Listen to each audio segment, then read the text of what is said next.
사실 야곱이라고 하는 인물은 여러분들이 너무나 잘 아는 인물이죠. 그 형이 에서고, 그리고 에서의 장자권을 빼앗아서 저 하란으로 도망갔던 야곱이죠. 여러 가지 그에 대한 별명들이 많죠. 비열한 사람이라든지, 아니면 속이는 사람이라든지, 아니면 지렁이라든지, 이런저런 얘기들이 많이 있습니다만은, 창세기 32장에 보면 우리가 잘 아는 야복강 나루터에서 천사와 씨름을 하고 절름발이가 되고, 그럼에도 불구하고 그가 하나님의 축복을 간절하게 원했죠. 왜 그렇게까지 하나님의 축복을 원했을까? 하나님이 나를 복 주시면 내가 살아갈 수 있겠다라고 하는 간절한 믿음을 아마 20년 동안 라반 밑에서, 외삼촌 라반 밑에서 종살이를 하면서 분명하게 가졌던 믿음이 아닐까라는 생각합니다. 그러나 그 모든 것들의 믿음의 뿌리는 뭐냐면은 결국 베델에서의 신앙 사건이죠. 에서 형을 피해서 저 하란으로 가는 도중에 베델에서 하나님을 만난 거죠. 그죠? 꿈속에서 사닥다리가 저 하늘로부터 내려와서 천사들이 오르락내리락하고, 그러면서 깜짝 놀란 거죠. 바로 여기가 하나님의 집이구나. 하늘로 오르락내리락 할 수 있는 거룩한 장소구나. 그래서 그곳에서 신앙의 경험을 하고 하나님을 고백하고, 그리고 다짐을 합니다.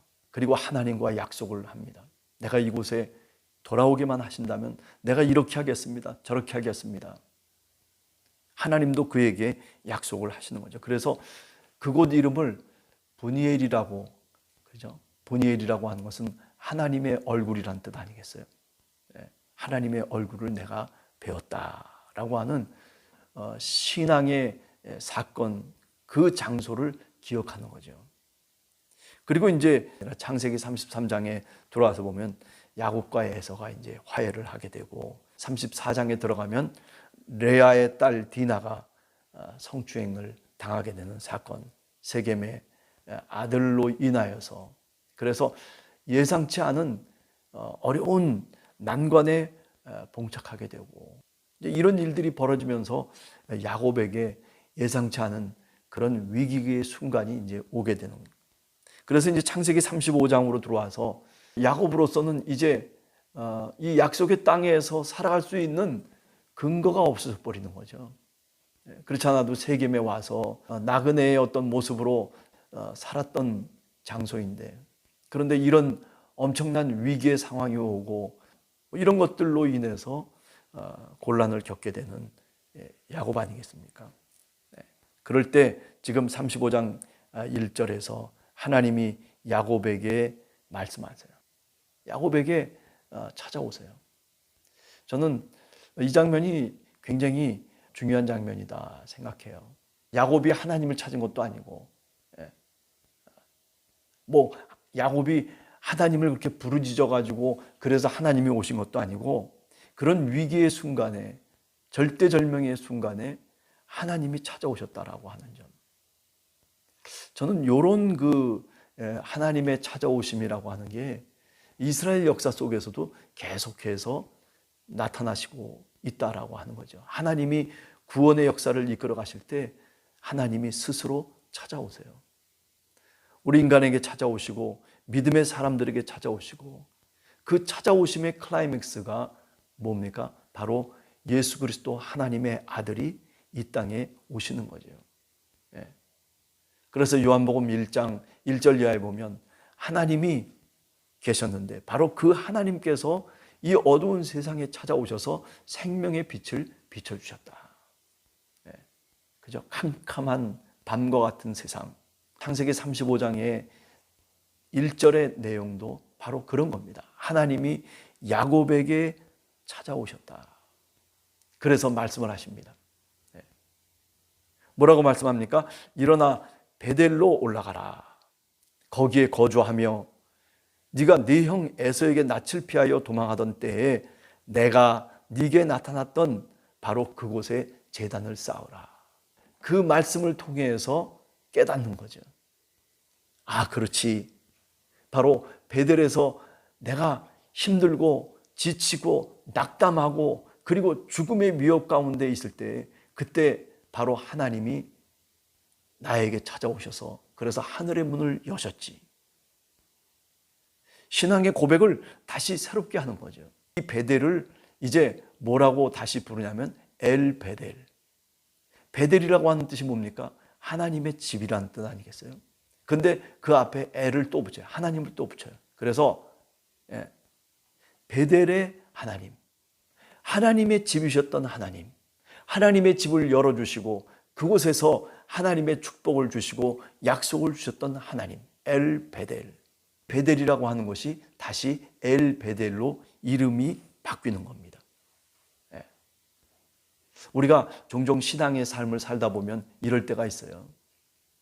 신앙의 사건이 있었고 그리고 그곳에서 하나님을 만나고 그리고 하나님을 고백하고 거기서 하나님과 약속했던 바로 그 과거의 기억이 있는 바로 그때 그 장소. 오늘도 내게 위기가 오고 오늘도 내게 어려움이 닥쳐오고 오늘도 내가 하나님을 붙들어야 되는 상황 속에서 그 과거를 회상하는 거죠. 이스라엘의 절기라고 하는 게 그런 거 아니겠습니까? 6월절이다, 무슨 77절이다, 또는 오순절이다. 이런 어떤 유대인들의 절기 자체가 무엇을 의미하는 겁니까? 바로 과거를 다시 기억하자는 겁니다. 신앙의 사건이 있었던 그 출애굽 사건이 있었던 바로 그때를 기억하라는 거죠. 이스라엘의 믿음의 뿌리가 되는 사건. 여러분, 오늘 우리들도 마찬가지예요. 내 믿음의 뿌리가 되는 사건이 있어요. 신앙의 사건이 있어요. 그것을 기억해내야 돼요. 오늘 이 새벽에 우리가 가만히 주님 앞에 기도하면서 하나님께서 나와 함께 하셨던 바로 그때를 기억하는 거예요. 바로 그 장소를 다시 기억하는 거예요. 그 장소가 어느 교회였건, 그 장소가 내가 어디 다녔던 직장이었건, 그 장소가 어느 삶의 자리였던 간에 그것을 기억하라는 거예요. 그리고 다시 신앙 고백하라는 거예요. 엘 베델, 베델의 하나님, 이제 내게 찾아오셔서 그 베델을 기억하도록 하시고 그리고 그 베델에서 하나님이 나와 함께 하셨던 사건의 의미들을 다시 깨달으라는 거예요. 여러분, 신앙이라고 하는 것은 이렇게 다시 기억해내고 다시 해석하고 다시 믿고 이런 것들이 계속 연속되어지는 거죠. 그 원초적인 믿음의 뿌리의 사건을 한 번 더 우리가 기억하면서 하나님의 은혜와 감동으로 살아가라는 거죠. 믿음으로 살아가라는 거죠. 우리와 함께 하셨던 하나님을 다시 굳게 믿으며 다시 고백하는, 그것을 우리가 얘기할 수 있죠. 오늘 창세기 35장에 우리가 읽은 본문이 바로 그런 신학적 의미를 갖고 있다라고 얘기할 수 있습니다. 자, 그래서 많은 식구들을 모아가지고 뭐라고 얘기합니까? 자, 우리가 베델로 올라가자. 그런데 베델로 올라가기 전에 해야 될 일이 있어요. 그게 2절의 말이에요. 집안 사람들과 그리고 함께한 모든 자에게 이르되 너희 중에 있는 이방 신상을 버리고 너희 자신을 정결하게 하고 너희의 의복을 바꾸어 입어라. 왜 이 이야기가 2절에 이렇게 딱 들어와 있는 걸까요? 좀 이상하지 않아요? 그런데도 불구하고 야곱은 분명하게 얘기하고 있어요. 이방의 우상을, 이방의 신상을 버리라는 거예요. 아마 그때까지만 하더라도 하란에서, 그죠?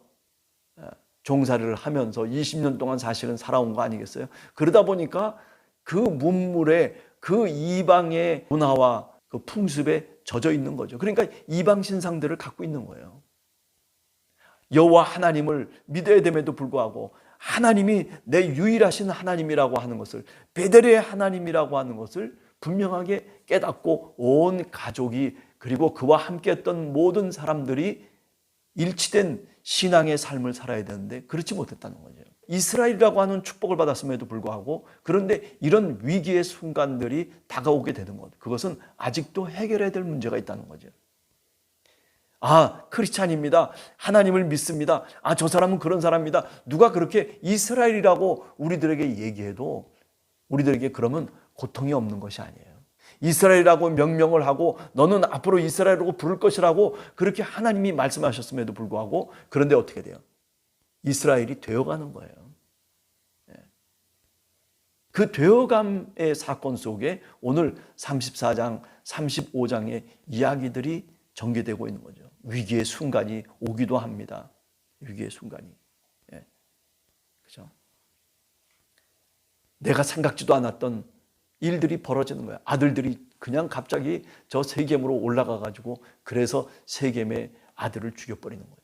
다시 피난하고 다시 쫓겨나고 그곳으로부터 다시 자신들이 거할 수 있는 곳으로 옮겨갈 수밖에 없는.